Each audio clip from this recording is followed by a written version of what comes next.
it's going to be a very long shot, so I will try as much as possible to be brief. We have so much to share this evening. Managing IT risk with ISO 27001 Annex A control. All right.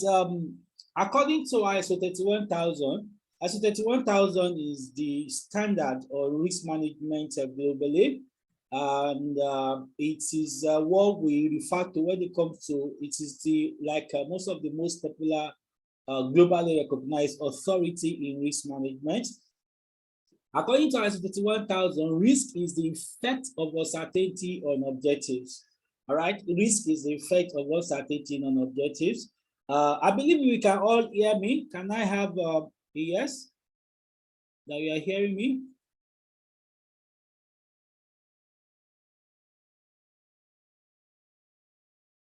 All right, can I have a yes? Are you hearing me?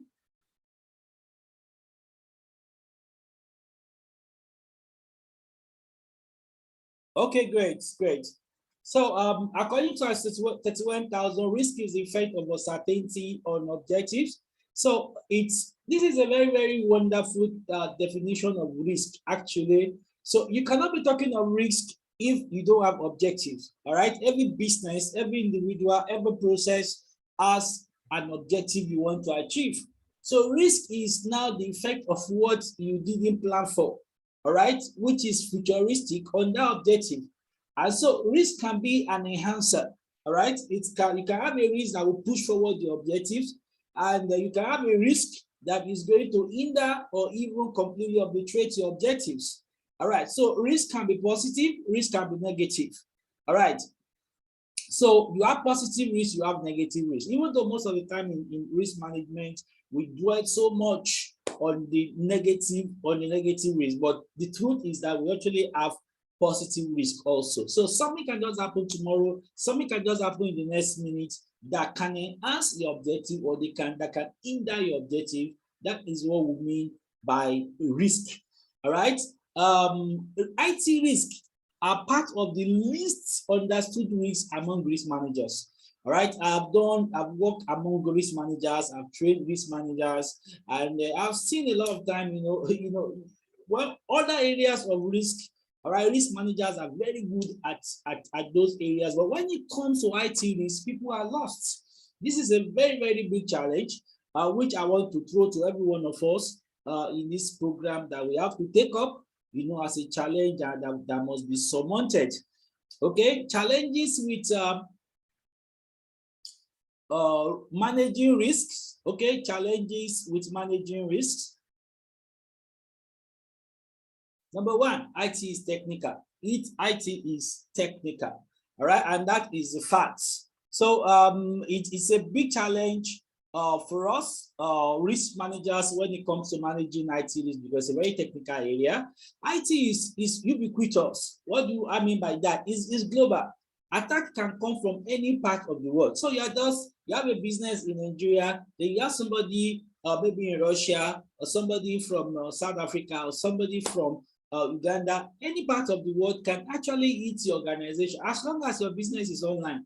All right, as long as you have online presence, anybody from any part of the world can actually attack your business. So this is a very big risk.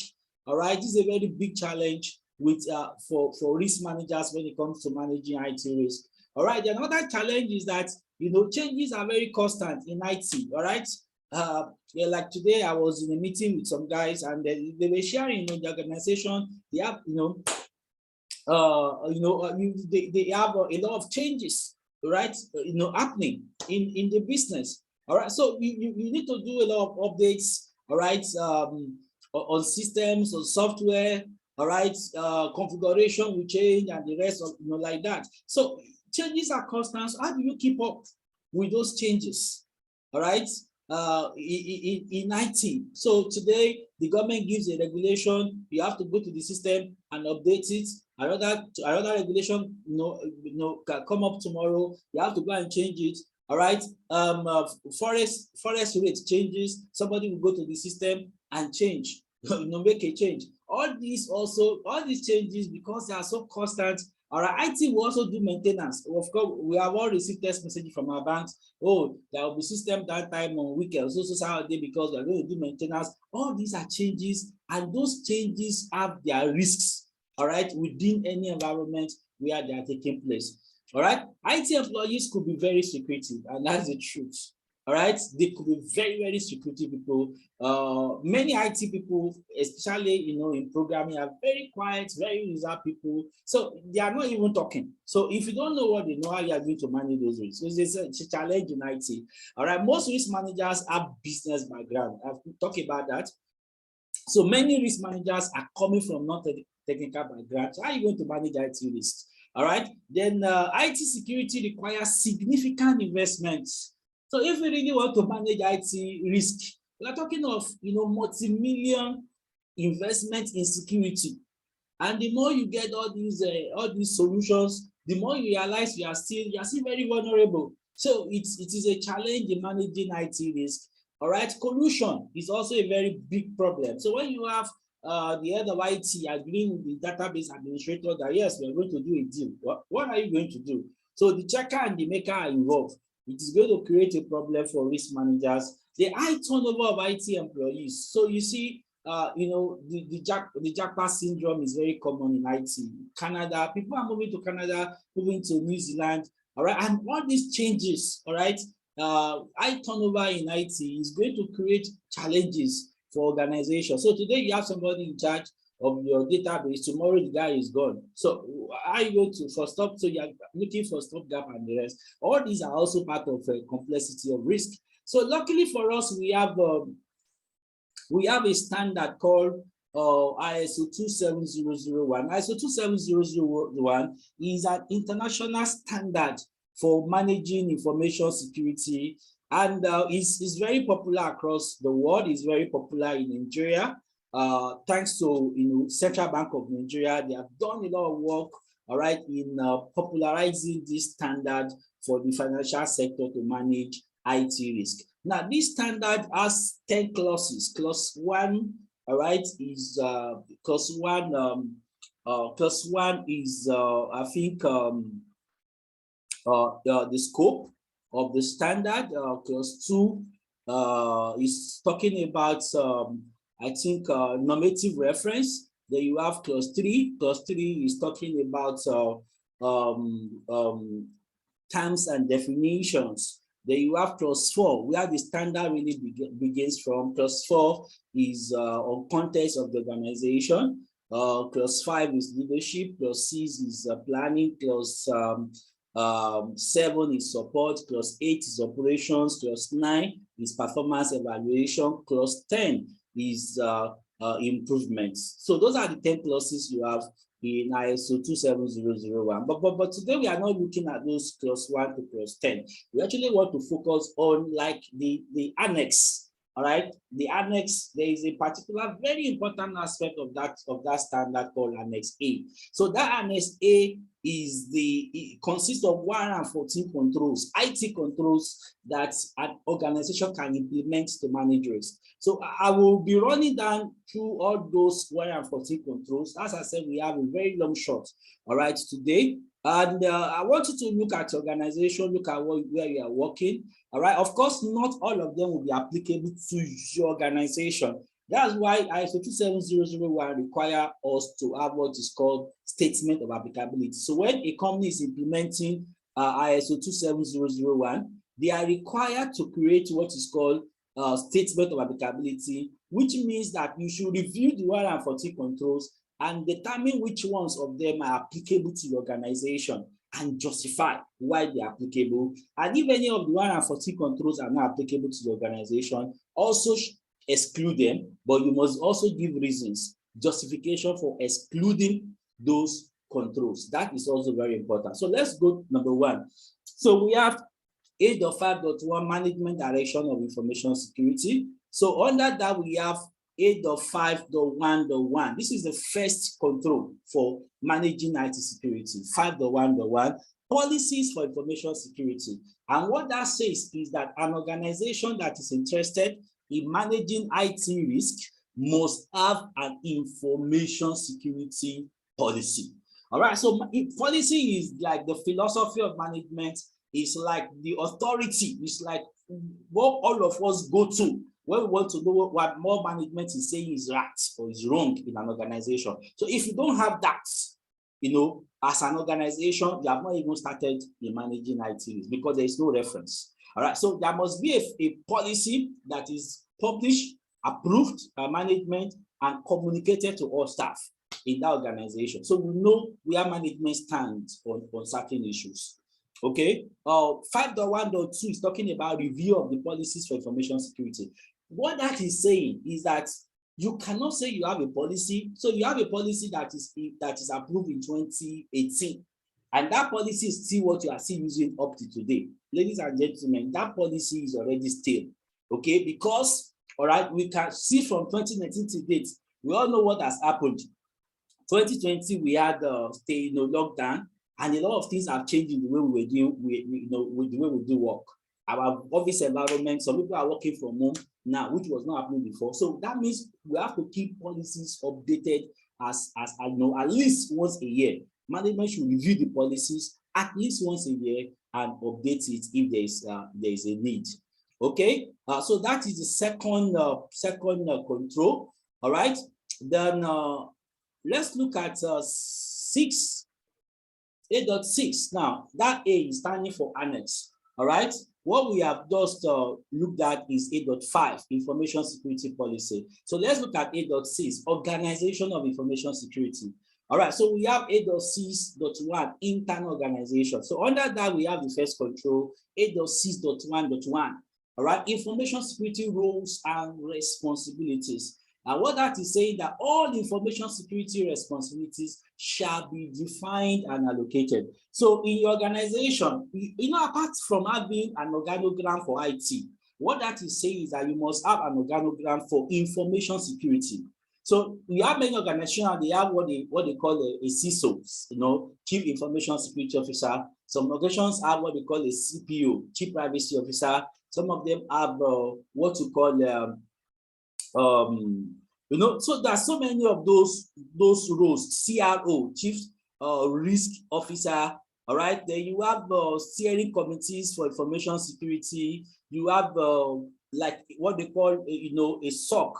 Okay, you have this security operations center. You have a disaster recovery team. You have ethical hackers, forensic, digital forensic experts within the organization. So the standard is saying you must have specialists within your organization that are yet as like those days, as kids, we used to watch Voltron, the defender of the universe. So you must have a department, you must have an organogram of your internal Voltrons, people that are very skilled in information security. So these guys are going to have ethical hackers, are going to have network security guys, you're going to have software security, application security guys, all right, as as a team within the organization. So that is what that is saying, that we need to have specialists like that within our organization. All right, 8.6.1.2 is talking about segregation of duties. Now, this is where there is problem in most of our organizations. You have IT people doing too much. So the guy is the head of IT,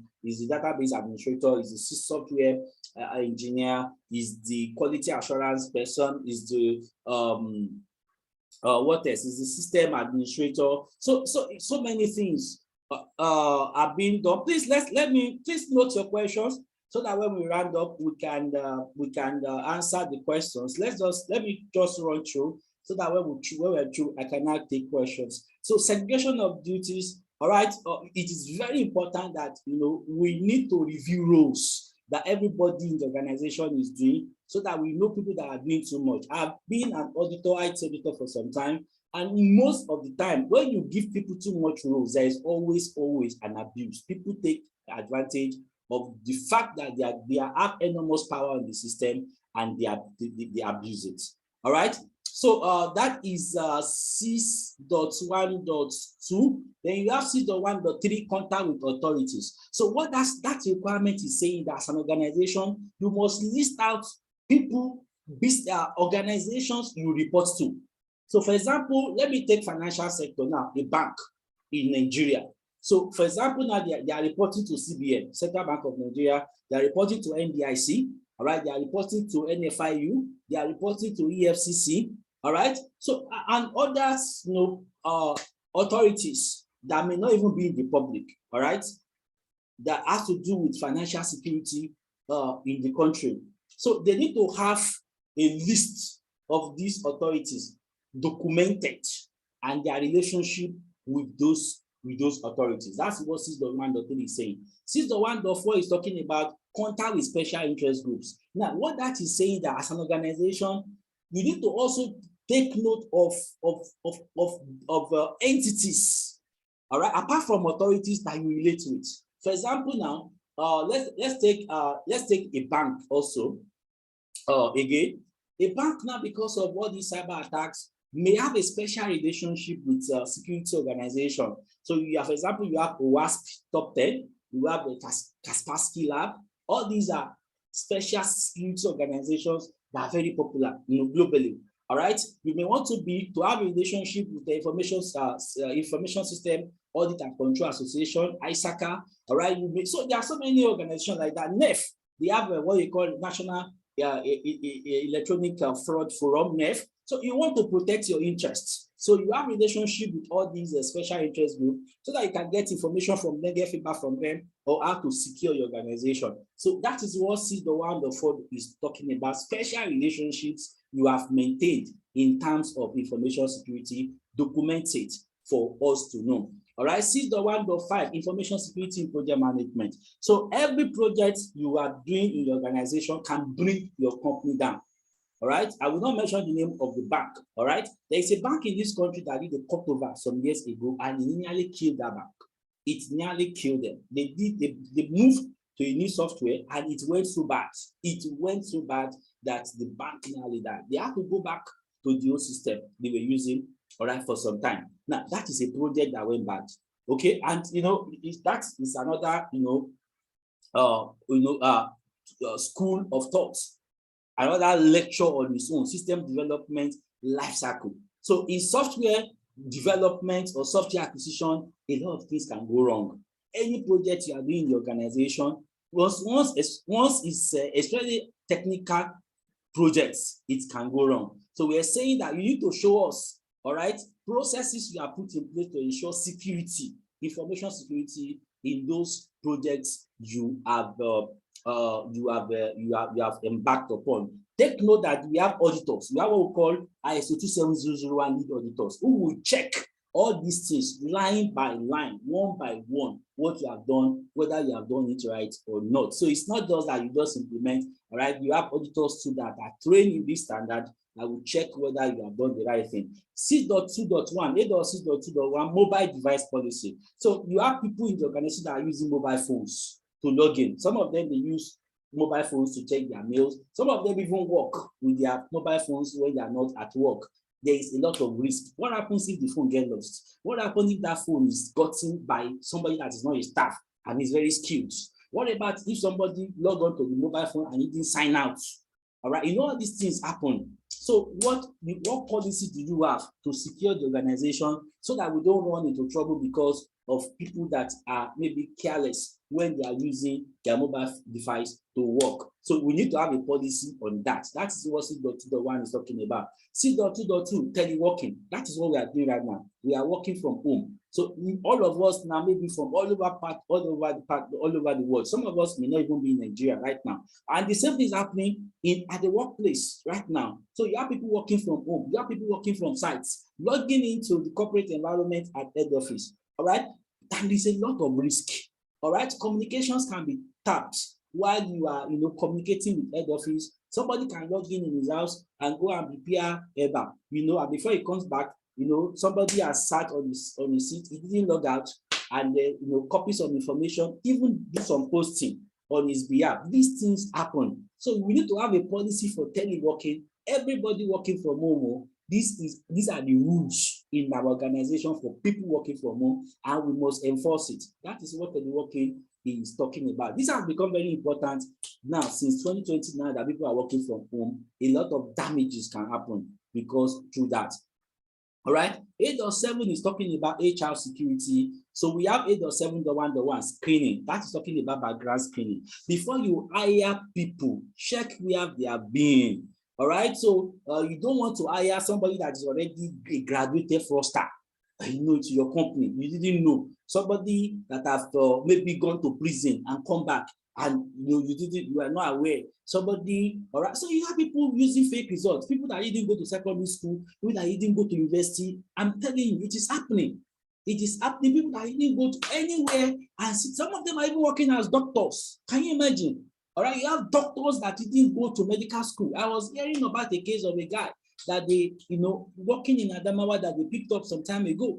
All right, this guy was just an assistant, all these medical assistants in the hospital, and he was watching how doctors were operating. And the next thing, he moved to Adamawa and open a clinic, and he was doing surgery. These things happen today. So if you don't do background screening of your people, all right, you're going to bring a lot of problems into the organization, and that's what that 7.1 is saying. 7.1.2 terms and conditions of employment. As you are being employed, your employment letter should tell you that, guy, we are giving you a job, but you also have responsibility towards information security. So employee handbook and the rest of it must be able to tell people what they need to know about information security.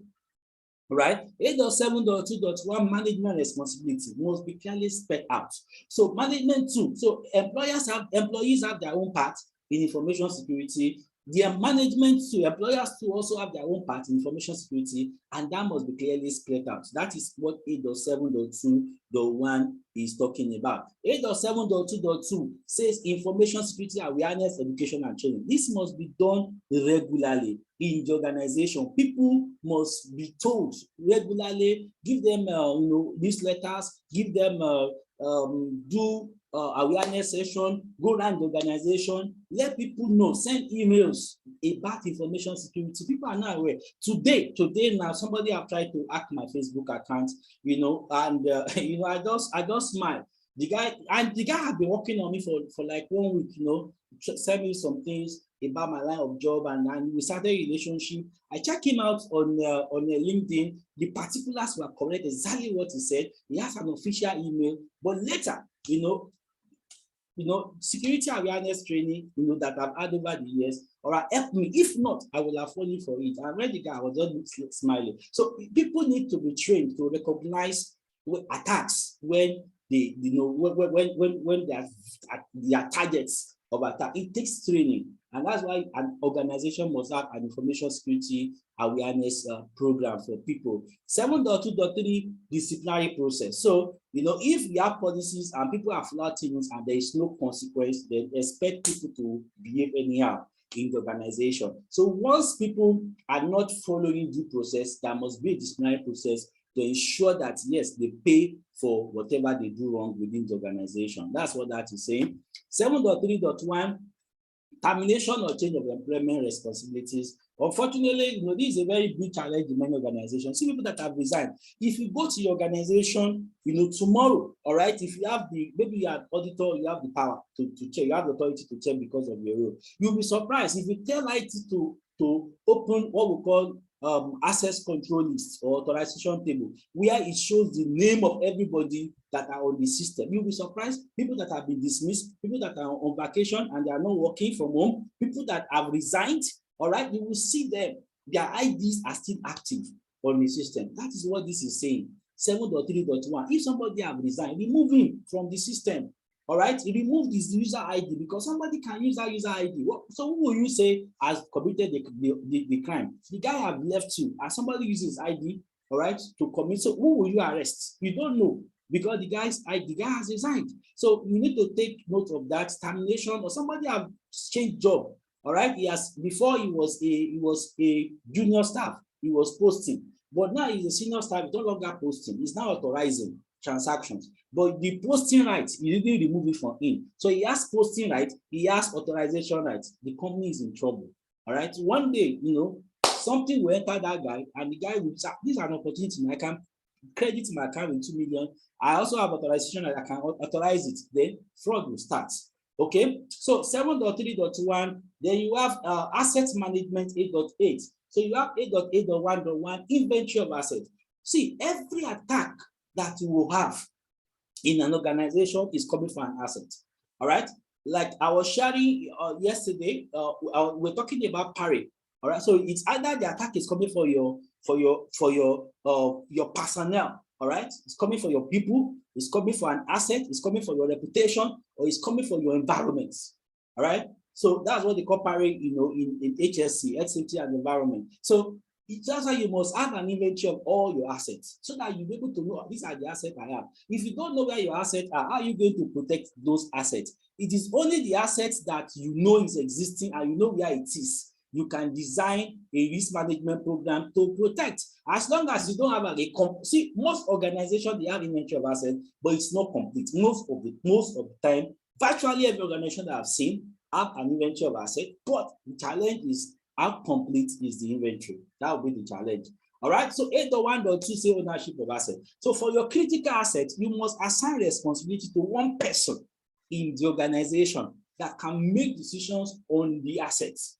So if the asset gets lost, that is the person we're going to ask questions. If the asset gets damaged, all right, or there is an attack, so that person is the person we're going to hold responsible in the organization. That is what 8.1.2 is talking about. We must assign responsibility for key assets in the organization. Then you have 8.1.3, acceptable use of assets. The company must have a policy. So that's talking about part of the information security policy for acceptable use of assets. All right. You don't, if the policy says you cannot take your official laptop home, all right. So if you take it home, then that means it's an abuse. If the policy says you cannot download personal software, all right, on the company laptop, then it will be a violation. So people must have what guidance on how to use or how not to use company assets. That is what acceptable use of assets 8.1.3 is talking about. 8.1.4 return of assets. Guys, when you are no longer a staff, you have been retired or you have been dismissed, all right, or you resign, return our assets, all right? So there must be a process to ensure that people do not walk away with company assets. Unfortunately, this happens in any organization. All right, people resign and they are still able to carry away property of the organization. It's not right. All right. So 8.1.4 say you need to return assets when you are no longer a staff. All right. Then 8.2.1 classification of information. All right. If I don't know an information is classified, then that means I can mistakenly go and mention it in public. But when an information, I know this information is classified for GMs, general managers only, it must not leave general manager circle. All right. So we need to be able to classify information within the organization so that people will know how to treat information, so that you don't make a mistake by disclosing information you're not supposed to disclose. So classify information. This information is public. This information is sensitive. This information is confidential. This information. So depending on the sensitivity class thresholds you have set for your organization. All right, you have 8.2.2 labeling of information. All right, if an information is confidential and you didn't label it, how will I know? So we need to be able to label information. All right, hard copy, soft copy, all right, files must have labeling so that we know the kind of information they have. All right, they have. Then you have 8.2.3 handling of assets. You need to describe procedures for people to handle assets. For example, now let's talk about the primary account number, PIN, all right, CEV2. Those information you have on your ATM cards. Why we have a lot of frauds happening, in Nigeria today, people complaining banks and they are getting debit alert, is because, unfortunately, some of the bank's employees too, they don't follow this 8.2.3, either deliberately or sometimes through ignorance. Now you have a standard on cards, card management. They call it PCI DSS, Payment Card Industry Data Security Standard. All right, which state clearly how you are supposed to handle this kind of sensitive data. So you need to have rules for handling data within your organization. All right, assets that are very critical, these are how you handle it. All right. Assets that are, they have public classification, these are how you handle it. So you need to be able to have procedures for handling assets safely for people that are doing the work in the organization. All right, 8.3.1. All right, management of removable media. So things like your tapes, all right, tapes, USB, flash drives. These things are very important in an organization. They can't just get moved anyhow. So a flash drive containing this information just disappear. Somebody just go to the office and ask for a backup tape without authorization, and they still give the person, and the person walk away with the information. So we need to have procedures of managing removable media containing the company's information. That is what that is addressing. Then you have 8.3.2. All right, disposal of media. Now this is very important. You see people, comedians, all right, skit makers joking. All right, I remember I watched one recently. One guy just, he saw a CV at a suya spot, and he saw the guy's phone number. He called him, and the guy said, "I'm calling you, very close to NNPC," something like that. Okay, and the guy shouted when he had NNPC, and thought that they wanted to call him for interview. And the guy is saying, "Yeah, I know, in fact, I'm using your meat to cover your face right now." All right. So they did it for skits, just for people to laugh. The guy was thanking God that they are about to call him from NNPC, and before you know it, the guy now finally told him that he's calling from a suya spot. Now it's just a skit, but it happens, unfortunately. So because information is not disposed securely, all right. So there was even one very bad that happened in the US, of all places some years ago. So they asked some computers that they are not using Department of Justice in US. So they just discard them, they just auction them, and we don't need them again, just give them away. Maybe some of them even find their way to Nigeria.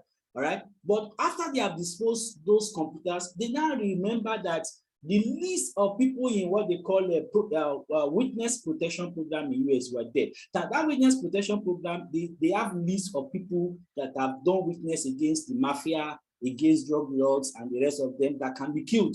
So the government give them new names, give them even new jobs, relocate them, some of them even outside America. But their contact, of course, you have to pay them salaries, you have to pay them, every month, pay them for their maintenance. So they have their lists. Now that those lists are in those computers which they auction away. So they did not check what we call sanitization. They didn't check before giving away those computers. It created a big problem in US government. So they just had to change everybody on that list. They have to change their location. If not, they will just be dying one by one. So disposal of media is very important.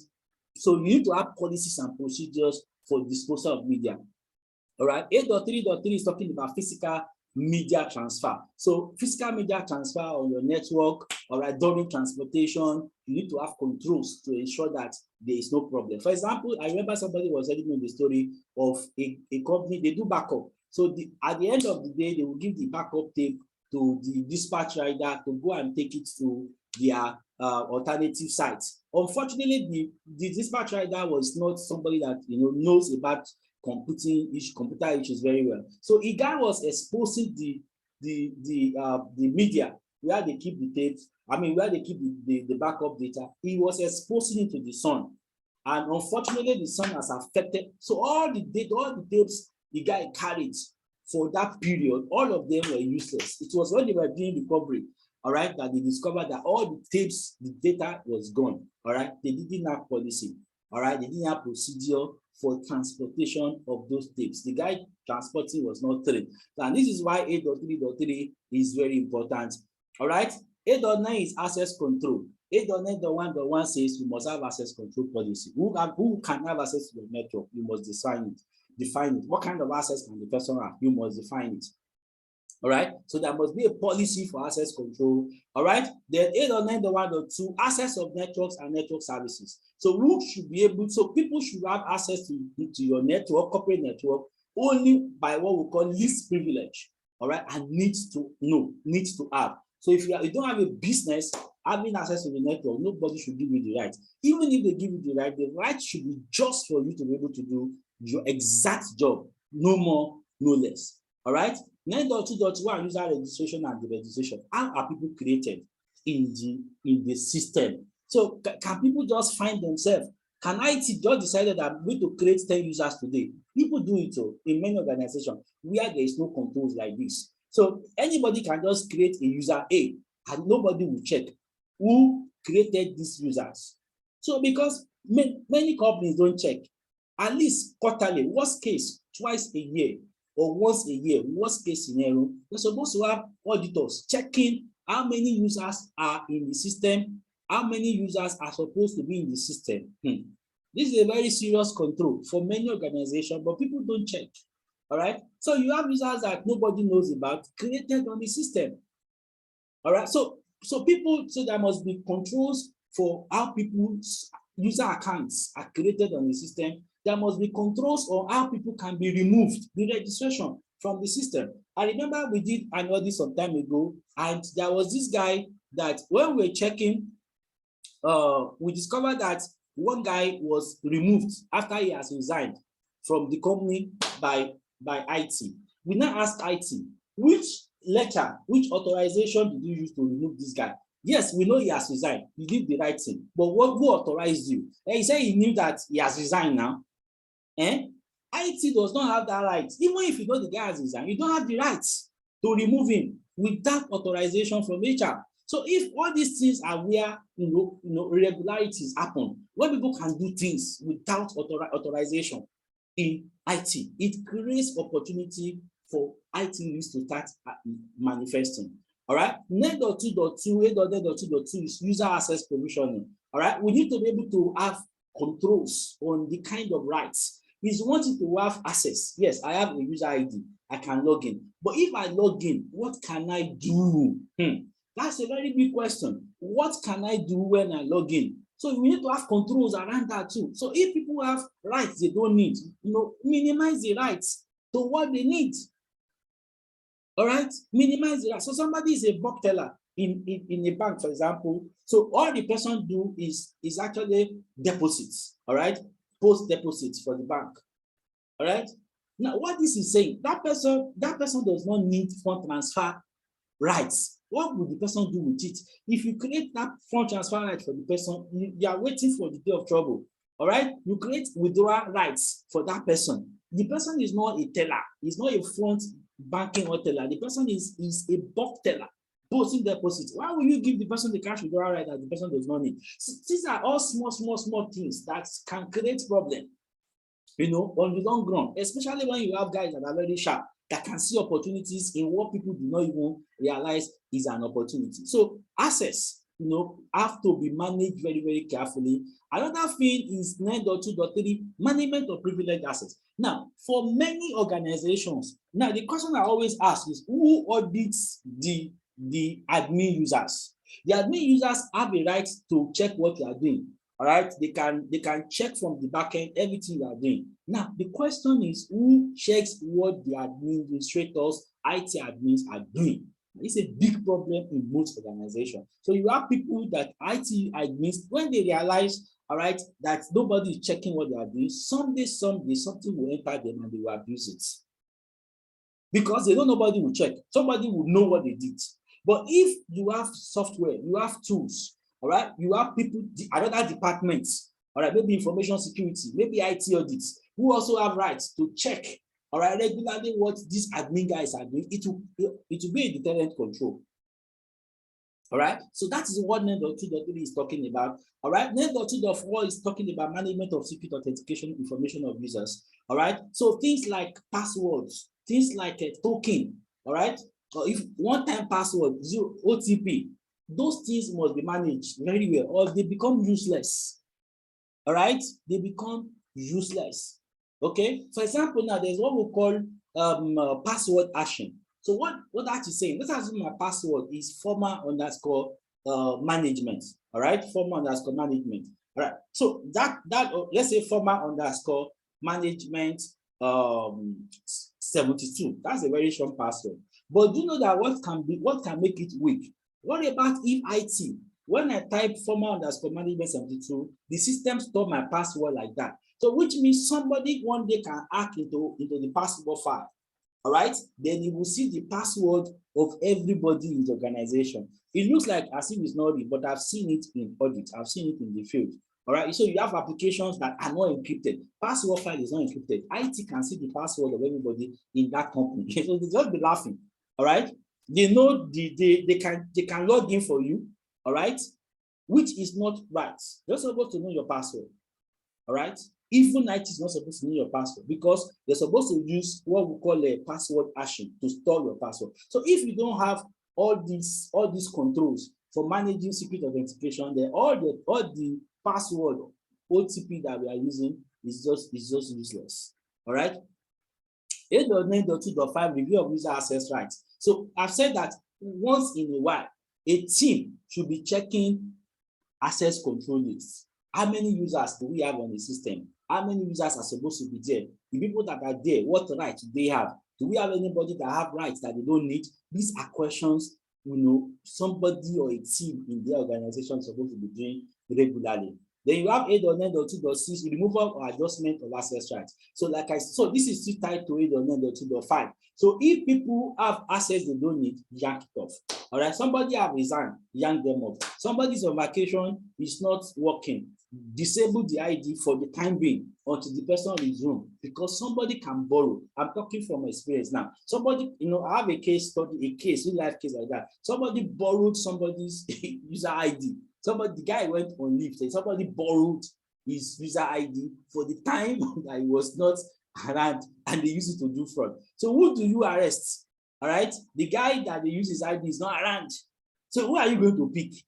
And the problem is because the user ID was not disabled. So these things happened, and that's why we have all these controls to manage all these risks. Okay, so you have so you have 9.2.5 review of user access right, 9.2.6 removal or adjustment of access rights. Okay, then you have 9.3.1 user responsibilities. All right, user responsibilities. So to make users accountable for safeguarding their authentication information. So users should be able to know your security of your password is your responsibility. Don't share your password.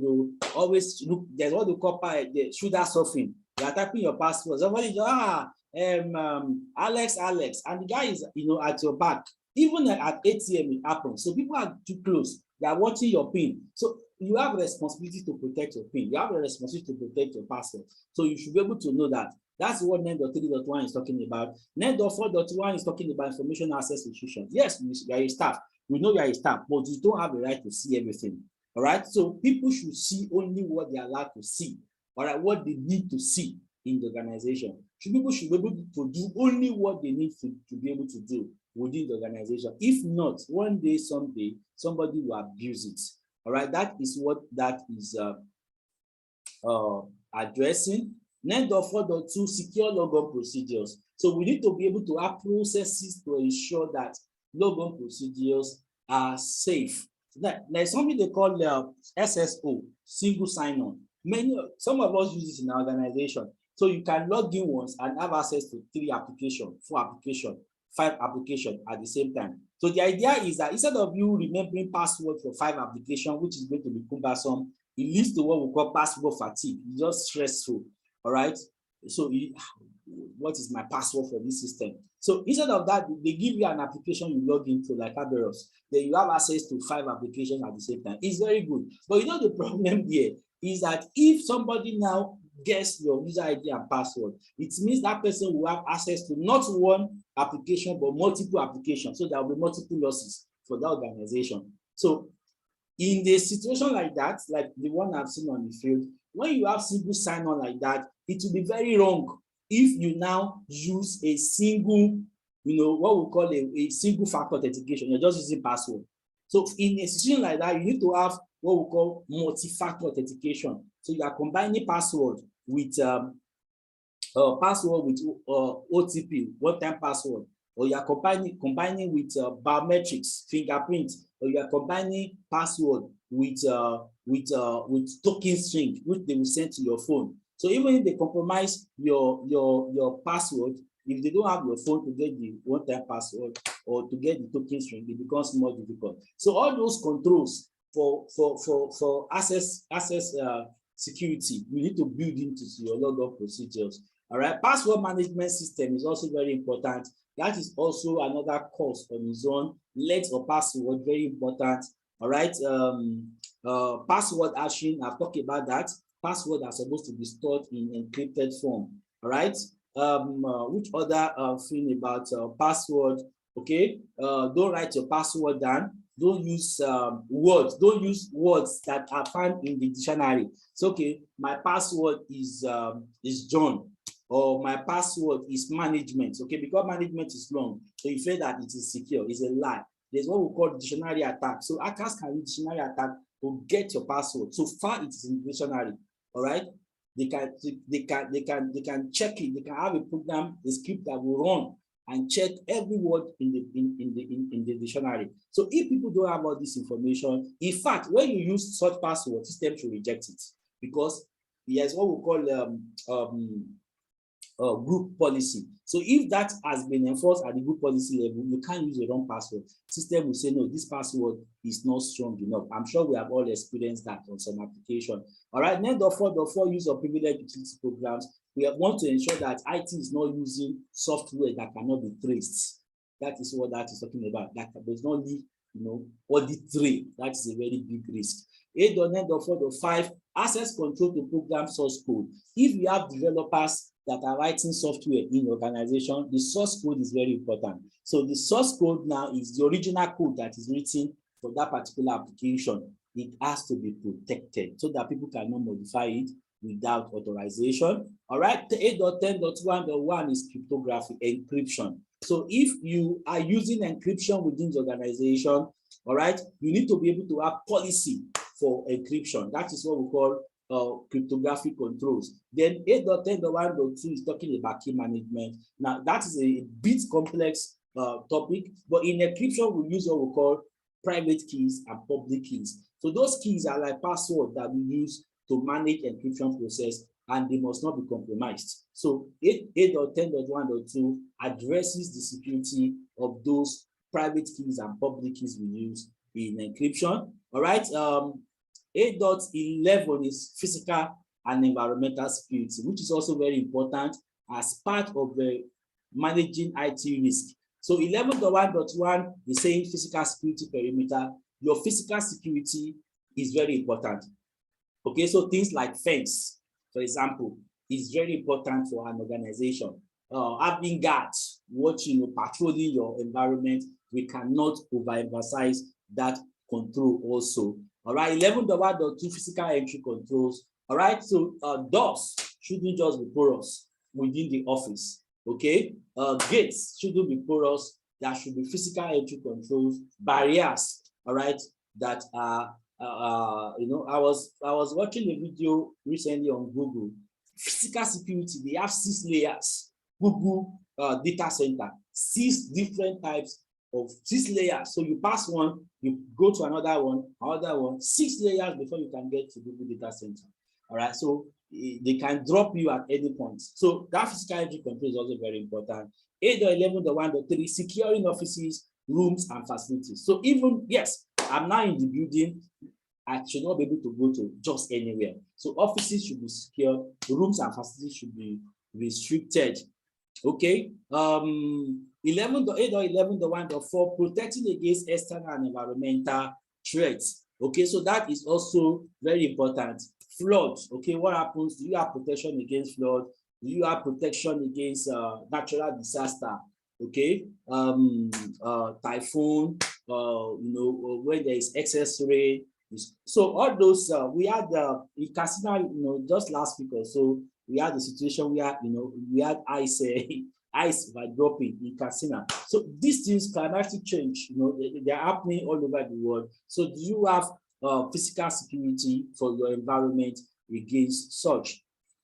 11.1.5, working in secure areas. So you need to be able to secure your physical environment where people are working. 8.11.1.6, delivery and loading areas. That is also very important. All right. You have to ensure that they are isolated from your production environment. For example, where people are dropping fuel, people that are bringing stationery to the office. So before you know it, somebody can just say, I brought stationery, and the person say, I lost my way, just find himself in the data center.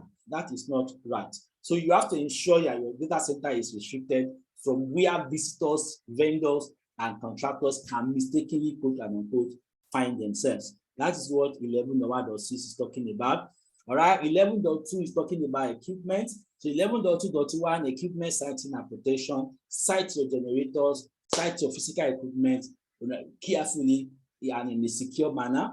8.11.2.2, supporting utilities. Unfortunately, we are in a country where power is a big challenge. So do you have generator? Do you have solar? Do you have which other one now?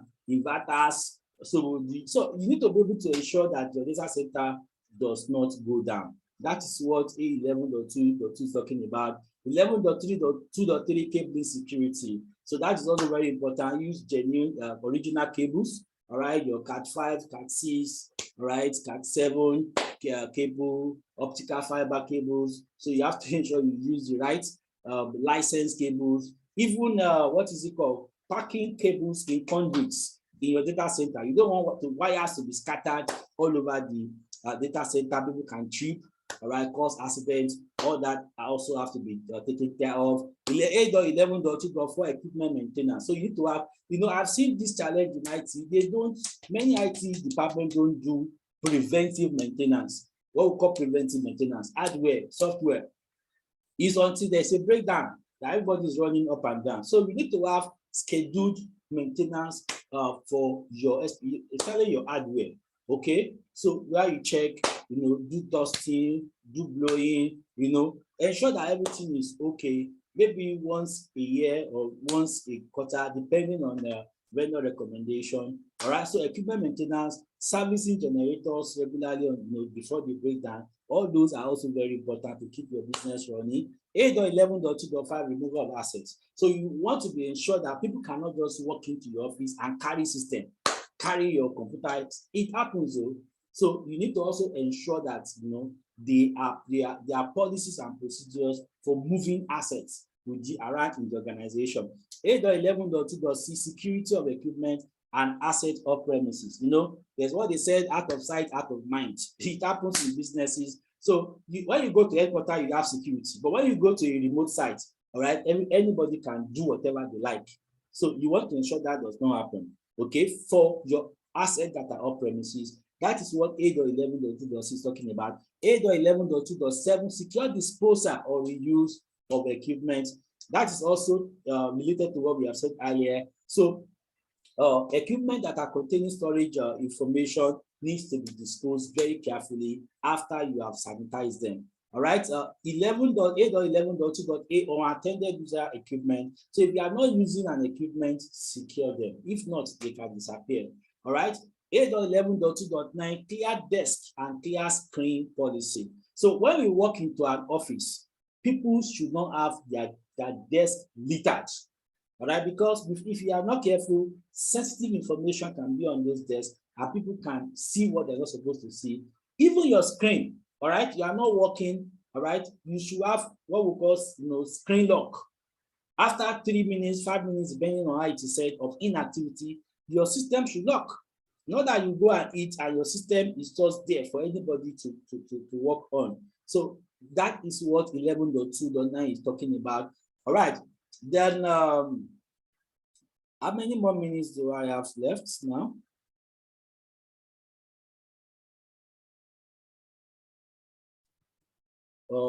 So we have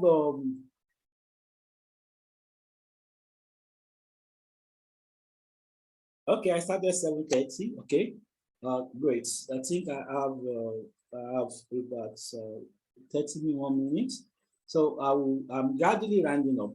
So 8.12, operation security. All right, operational. So this is the running of IT generally.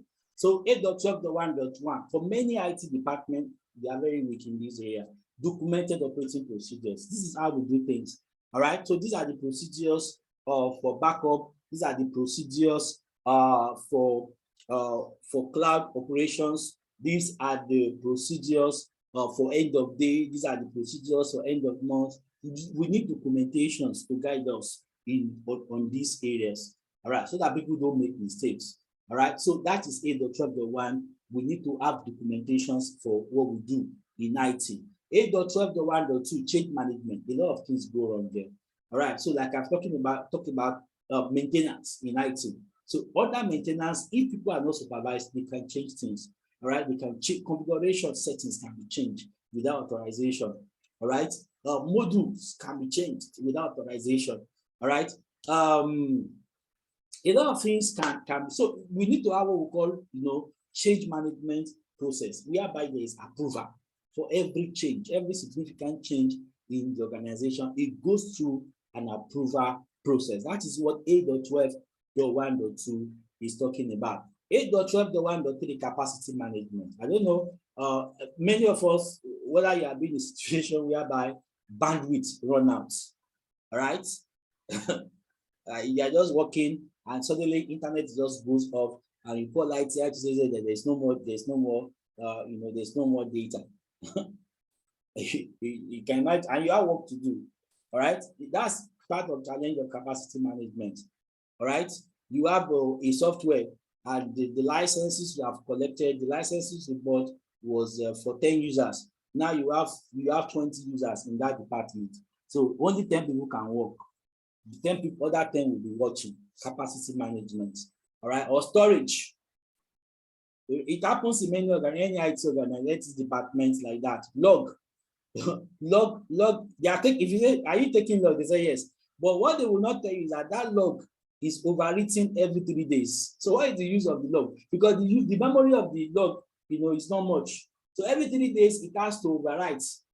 So it takes the log on Monday, it takes the log on Tuesday, it takes the log on Wednesday. Log of Thursday is written on Monday's log.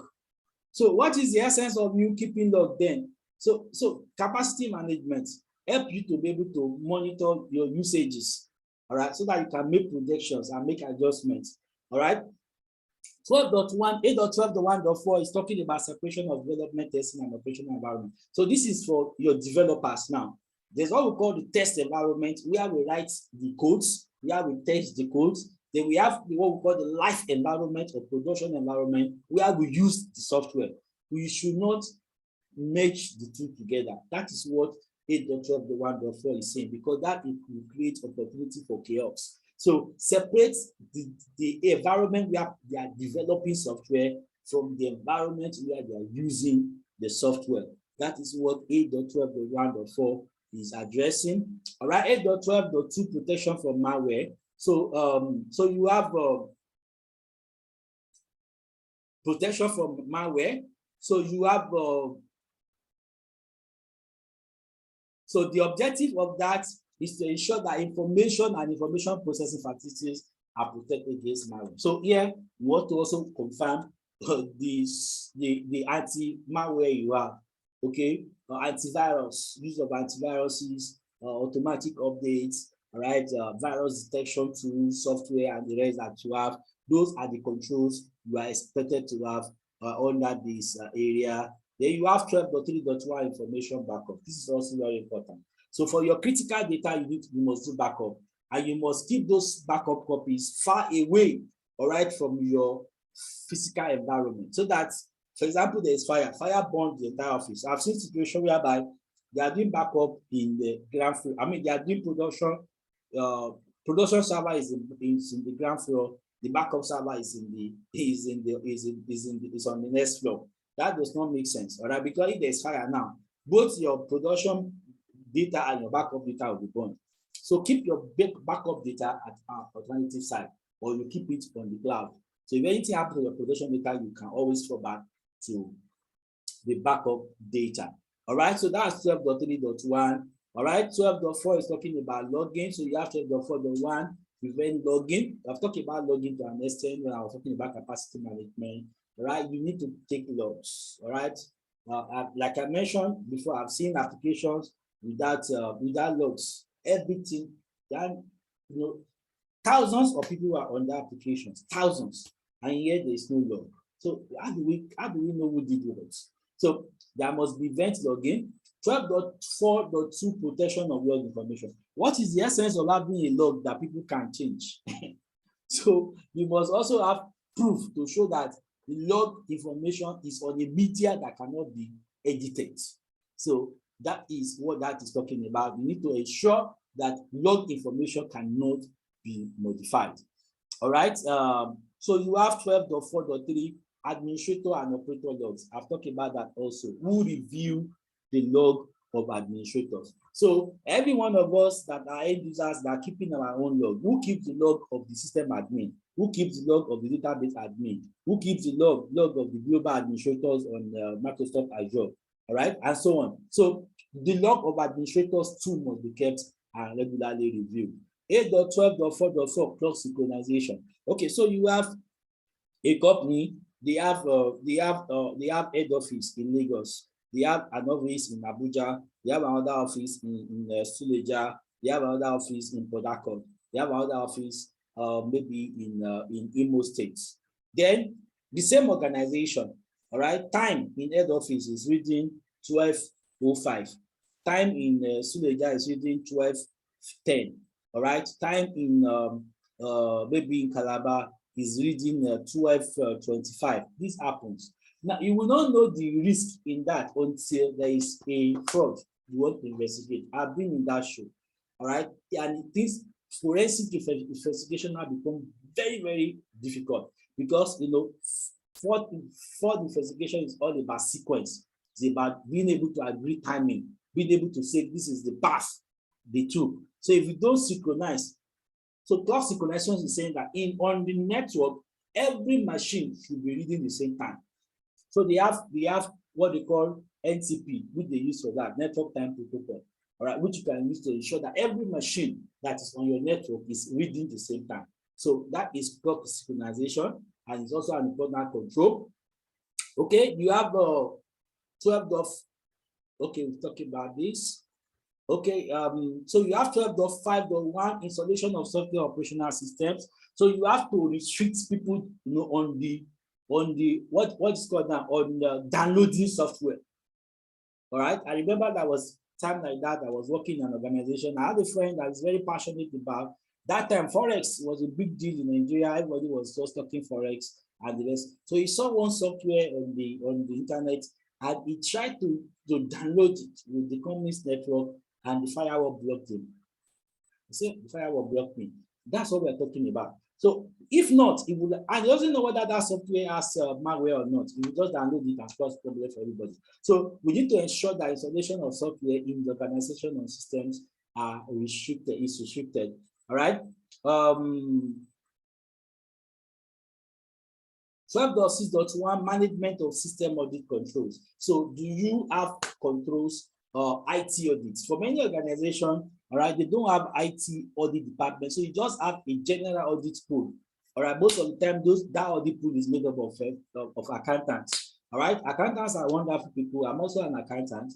All right, but you see, the skills, the accounting skills, all right, will not be so relevant when you are doing information system audit checks. So you need to have people that have experience with databases, experience with operating software, operating systems, experience with applications. So that is what that is talking about. So apart from the general audits, do you have IS auditors? So even if you don't have internal capacity, outsource it. Let consultants, IT audit consultants, check once in a while, all right, the reliability and security of your processes. All right, 12.6.2 is talking of restriction on software installation. We've talked about that also. Only selected people should be able to install software within the organization. All right. Okay, I've talked about 12.7.1. Okay, so 8.13 is talking about communication security. All right, so that's network controls, 8.13.1.1. So you need to have controls over your network. So local area network, wide area network, depending on the kind of network, complexity of your network, all right, whether it is wired, whether it is wireless. So you need to have the right controls, all right, for your network. So there are a lot of controls that you need to have. For example, you have what we call the SNMP, Simple Network Monitoring Protocol. You should be able to know what is happening on the network all the time. How many users on the network? What are they doing? Which link is up? Which link is down? What kind of protocols are running on the network? we should be able to know. The network administrator should be able to give you the information, bandwidth consumption, all that information, segregation of network, okay, and so on. So we need to be able to have controls over the network. All right, security of network services. So we need to be able to build controls also still linked to 13.1.1 security mechanism, service levels, management requirement of all network services shall be identified and included in network service agreement. For example, ISP, for example, your internet service provider, you need to be able to have contacts that say, okay, this is a kind of the level of services we are expecting from you, and you are able to check regularly, all right, whether those requirements are being met by your internet service provider. All right, 13.1.3 segregation in networks. So what that means is that if I log into the network, I should not be able to see everything. I should not be able to do just anything. All right, I should be restricted to what the area of the network, the domain of the network, all right, that I only need to do my job. That is what we mean by segregation in network. Okay, I'm rounding up now. I'm rounding, of course, it's 114, as I said, is a very detailed list. Information transfer policies and procedures. So that's talking about transfer of information within the network, the kind of security. I know we all know of VPN now, virtual private network. For example, now people are working from home. If people are working from home, connection from home to head office should be very, very secure. And your best security right now is to use a virtual private network. So you want to see that in place as a risk manager. 13.2.2 agreement on information transfer, all right, shall be established between the company and the vendors at external parties. Electronic messaging, 13.2.3 shall be secured. I'm trying to round up now. All right, confidentiality or non-disclosure agreement. So staff, they just join the organization, they should sign non-disclosure agreement. Partners that have access to your network should sign non-disclosure agreement. Vendors should sign non-disclosure agreement. That's what 13.2.4 is talking about. All right, system 8.14 is talking about software development, security to ensure that you don't create a software that will run you into trouble. 8.14.1 says your software must have security requirements. All right, you have bought the software or you are developing the software. What are the controls that should be in that software? All right, ensure that you have IT controls, application control requirements on the software. That is what that is talking about 14.1.1. All right, you have 14.1.2 securing application services on public networks. Now you have applications running on the internet. So for many of us, we are using software that is even in the cloud. So you go to IT, you don't see any data center. Everything is on, or maybe on Microsoft Azure or on AWS or on cloud. So what security do you have? So that is what it's talking about. You need to have security for any application that is running on the cloud. All right. I'm trying to round up now because of our time. And I want to be able to take your questions. Secure development policy. So the programmer should have a policy to guide them in what to do, what is acceptable, what is not acceptable when it comes to coding. All right, there's what we call secure coding training. Secure development training can specify every developer must go through what we call secure coding, training on how to write secure codes. All right, system changes control procedures. You can't just change anything. Once the system has gone live, before you can change anything on that system, it should go through a change management procedure. All right, 14.2.3 technical review of applications after operating platform changes. Now, there's what we call regression changes. So you have this application running on Windows operating system. You now did a change on your Windows operating system on Friday. Don't be surprised, on Monday, the application may not run again because the change you made on the Windows operating system may have impacted the application. That's what is called regression. So you have to do, so once you change anything on any part of the system, you must check everything all over because that change will have triggered another problem. That is what is called regression testing, and that is what 8.14.2.3 is talking about here. All right, 14.2.4 is talking on restrictions on changes to software packages. I've also talked about this. Once an application is bought, configured, gone live, changes must be strictly controlled. Anybody, A cannot just go to the system and make a change. All right. 14.2.5 secure system engineering principles. Coders, developers, quality assurance guys must be trained to ensure that they follow best practices when they are developing software. That is what that is talking about. Secure development environment. Now, in development, there's what we call IDE, integrated development environment. All right, so this is a bit technical. So you have GitHub, GitLab, and so many other environments like that. So you need to ensure that whatever development environments the developers are using is safe and secure. All right, let me jump now because of our time.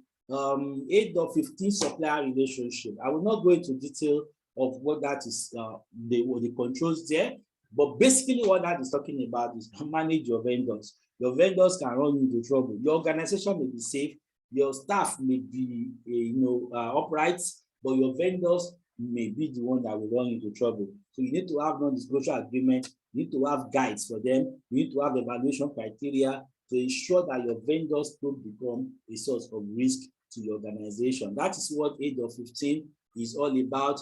8.16 is information security system management. Do you have people, what we call incident response team, to rise for you in case something happens? All right, there is fire, there's a cyber attack, there is a virus attack, there's a worm attack. Do you have people dedicated for such? They call them incident response team. So do you have a structure? Do you have a policy? Do you have a procedure?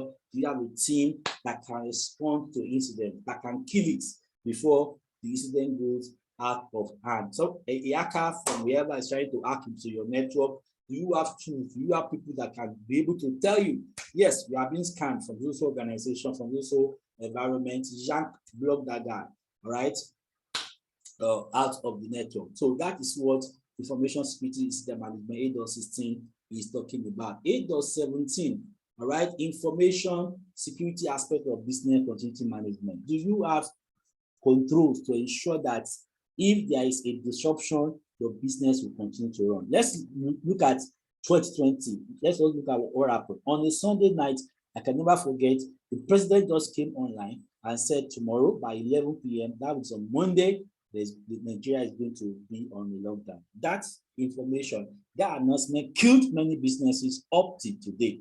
Many businesses did not recover. That is what 8.17.1.17 is talking about. Do you have, but many businesses just went online. They just changed the way they operated. Now, some of them were working from home, and today they're still working from home. They like it better, and results were even better. Staffs are happier.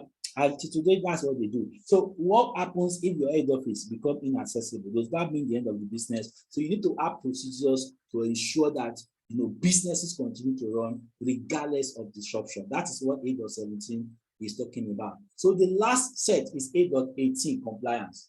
You don't want to run into trouble with governments. You don't want to run into trouble with your contracts. You don't want to run into trouble with regulatory environments. Okay.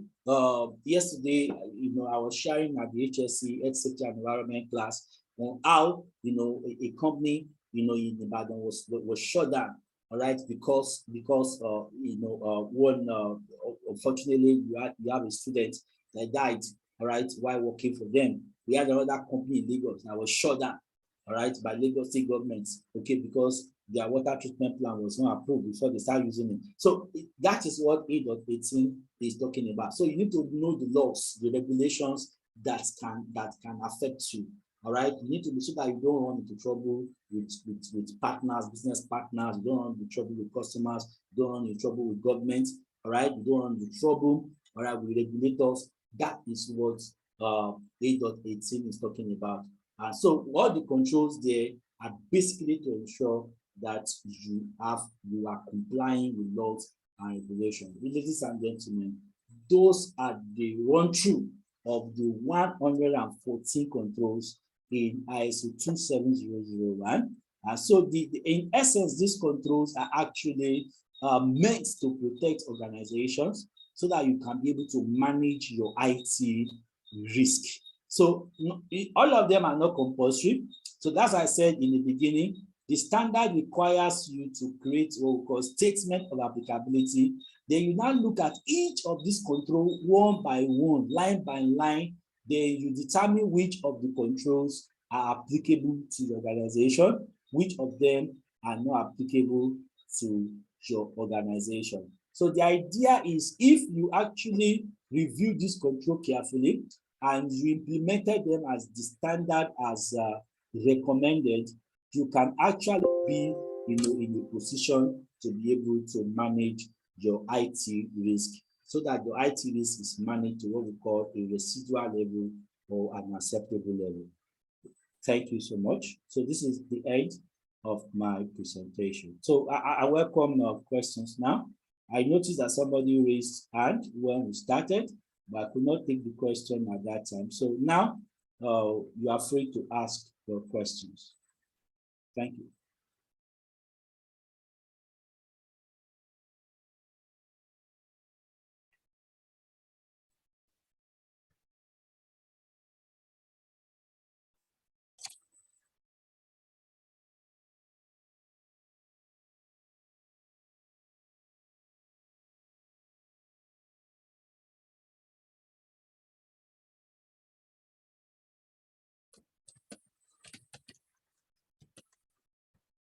So kindly ask your questions and comments. Okay, fine. I see people's okay, Friday.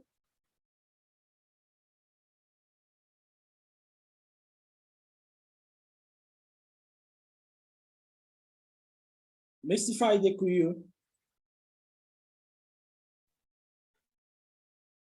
you unmute Mr. Friday? National elections that was just released a few hours ago. All right. I mean, Mr. Chinyere, obligatory. Could you raise your voice? Could you raise your voice, sir? Not long ago, myself, I can't do it. I'm not hearing you clearly, sir. Could you type your question? Very interesting things there. I'm referring to some of the things that were all the people have presidential candidates. And something that I found very interesting on that. Mr. Raphael, I'm not hearing you very clearly. Could you type your question? Okay, maybe we should type. Please type your questions. Please type your question. Mr. Raphael, I wasn't hearing you very well.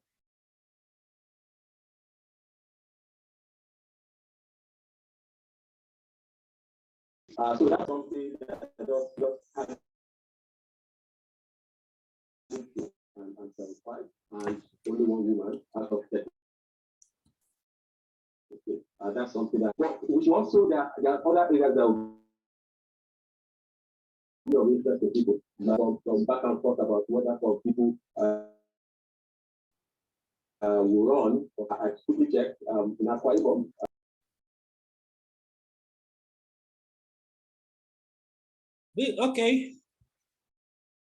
Okay, Mr. Friday says I should throw more light on positive risk. Okay, fine. Also, like I said, when I was starting that ISO 21000 says risk is the effect of uncertainty on objectives. That uncertainty could be negative, it could also be positive. Let me use the lockdown as an example of negative and positive risk.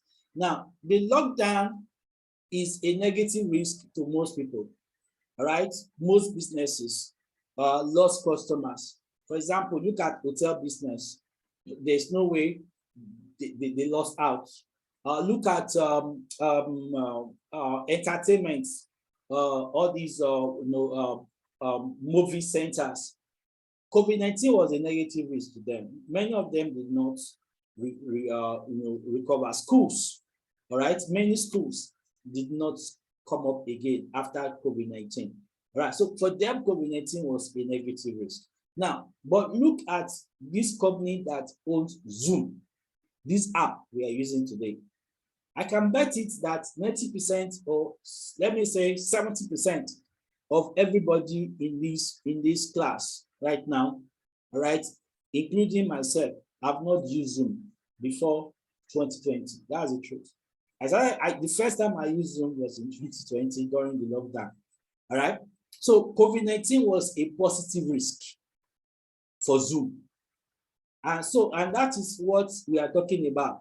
So once you are studying risk for your organization, you will stumble on some opportunities that can actually advance the cause of your organization. So a risk manager should not always be negative.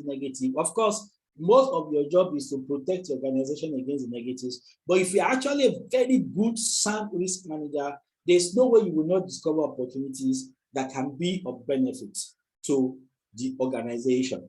So a risk manager knows his or organization in detail. And because of that knowledge, and you're also regularly scanning the environment, all right, for what can harm the organization. In the course of scanning the environment for what can harm the organization, you also stumble on what can be of benefit to the organization. And that is what we call positive risks.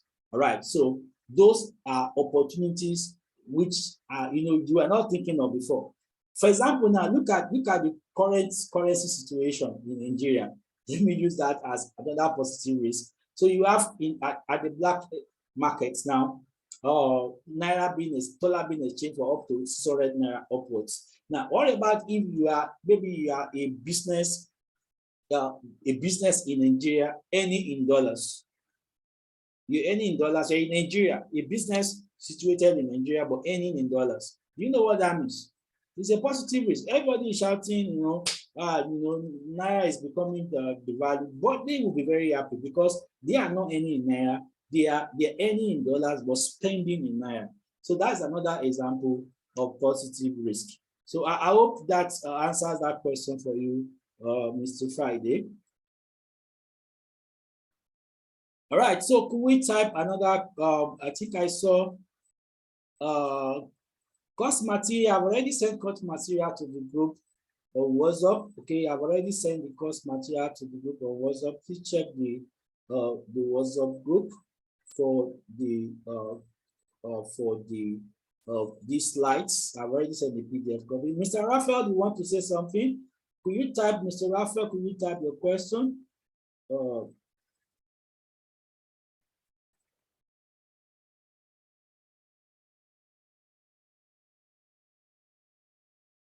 Mr. Raphael, you could type your question.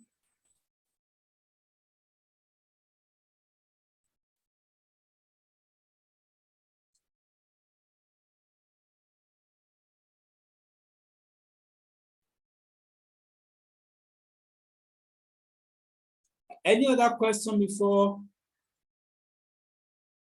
we round up for today?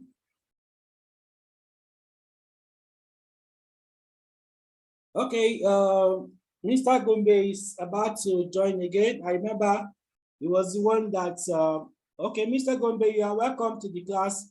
We are about to round up. You wanted to ask a question that time. So will you type your question now? All right, so Mr. Gombe, you could ask the question you want to ask that time. And I can answer your question now.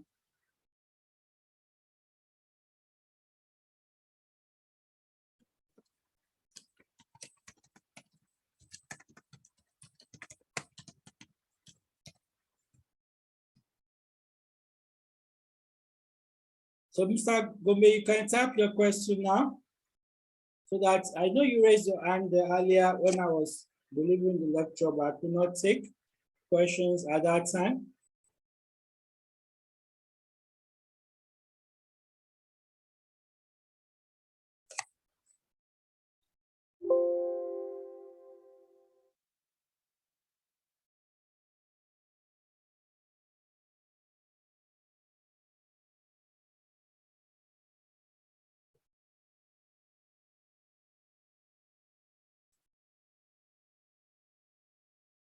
Okay, if there's no other question, I believe we have all learned one or two things from this class. Basically, what we have learned today is Annex A controls. which are essential part of ISO 27001, which is a standard for information security management system. So for us risk managers in the house who have interest in managing IT risk for our organization, so this lecture is very important. These Annex A controls are very important for us to implement for our respective organization. All right, so I wish you the best as we round up this class. All right, so thank you. If there are other questions, you can post the questions in the WhatsApp group, then we can take it up from there. So thank you and good night.